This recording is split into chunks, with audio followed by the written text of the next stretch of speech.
Assalamualaikum warahmatullahi wabarakatuh.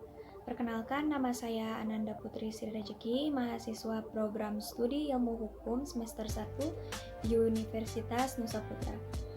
Di sini saya akan sedikit memaparkan atau meresum tentang materi pengertian dan ruang lingkup ilmu negara.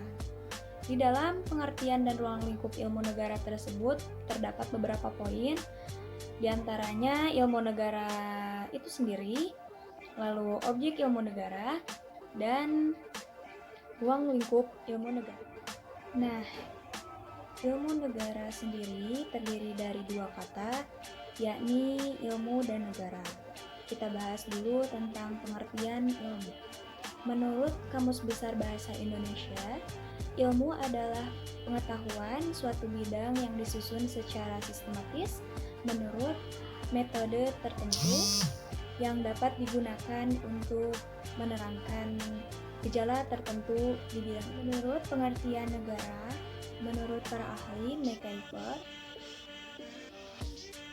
asosiasi yang menyelenggarakan ketertiban masyarakat dalam suatu wilayah berdasarkan sistem hukum, dan untuk melaksanakan hal tersebut ia diberi kekuasaan untuk. Jadi apa sih ilmu negara itu?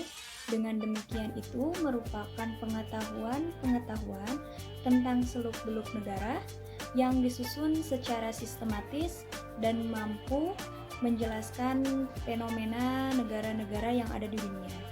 Dan pengetahuan itu sendiri termasuk dalam pengertian ilmu negara. Munculnya ilmu negara di Indonesia ini pada awal kemerdekaan pada tahun 1945 dan masuk menjadi salah satu mata kuliah pertama di Universitas Gadjah Mada. Di Indonesia sendiri, ilmu pengetahuan tentang ilmu negara ini bisa berupa asal mula negara, hakikat negara, peranan negara, peranan khusus negara, bentuk-bentuk negara, sistem bentuk, pemerintahan, bahkan masa depan negara. Itu semuanya menjadi sebuah pengetahuan yang sistematis yang terhimpun dalam sebuah ilmu negara. Sedikit yang saya bisa jelaskan mengenai pengertian ilmu negara.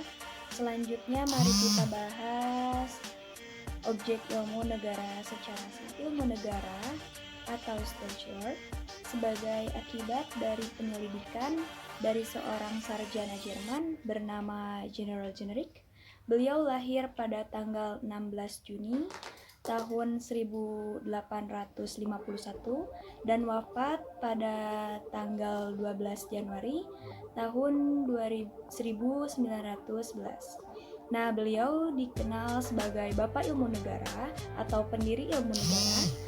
Mengapa begitu? Karena beliau pernah menulis buku yang berjudul The General Theory of the State. Yang buku tersebut beliau klasifikasi pengetahuan-pengetahuan tentang negara menjadi sebuah pengetahuan yang tersusun secara sistematis. Terbentuknya sebuah negara dalam artian umum, abstrak, dan universal. Negara sebagai suatu hal, bukan negara tertentu.